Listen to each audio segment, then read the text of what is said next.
When most people hear the word Sabbath, they think of rules, restrictions, or religious debates. But in the Bible, Shabbat begins somewhere very different. It begins with rest as a gift, not a burden. Before laws, before nations, before religious systems. Today, we're going to look back carefully at what Scripture actually says about Shabbat, from creation to Israel to Jesus himself, and why it still matters in a world that is exhausted. Shabbat at creation. Shabbat does not begin with Moses. It begins at creation. In Genesis 2, after creating the heavens and the earth, Scripture says God rested on the seventh day, not because he was tired, but because rest was being set apart as holy. God blesses the seventh day. He sanctifies it. That means rest is woven into the structure of creation itself. The first time Israel is commanded to keep Shabbat is not at Mount Sinai. It happens earlier in Exodus 16 with the manna. God provides daily bread, but on the sixth day he gives double, so the people can rest on the seventh. Shabbat here is about trust.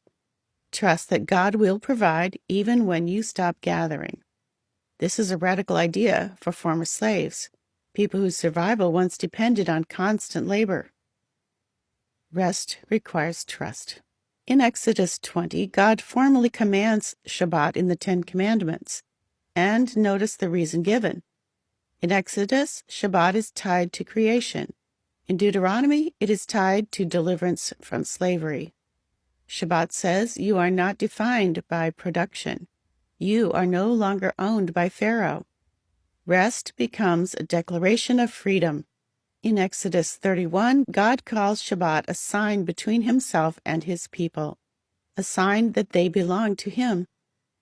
Even more striking, in Exodus 34, God commands rest even during harvest, the busiest season, the moment when stopping feels most dangerous. Shabbat declares that provision comes from God, not from endless effort. Where God lists his appointed times, Shabbat comes first. Before feasts, before festivals. Weekly rest is the foundation of God's calendar. In Jeremiah 17, God warns Israel about turning Shabbat into a day of commerce, carrying burdens, opening markets, treating rest as optional. Later in Nehemiah 13, the same struggle appears again. Economic pressure pushes against obedience. The question becomes clear. Will you trust God or the market? By the time of Jesus, Shabbat had become heavy with rules. Jesus did not abolish Shabbat. He restores its purpose. In Matthew 11, Jesus invites the weary to find rest in him. In Mark 2, he declares, "The Sabbath was made for man, not man for the Sabbath." In Luke 4, Jesus' custom is to be in the synagogue on the Sabbath. There he heals and restores. Jesus shows us that Shabbat is about life, mercy, and restoration.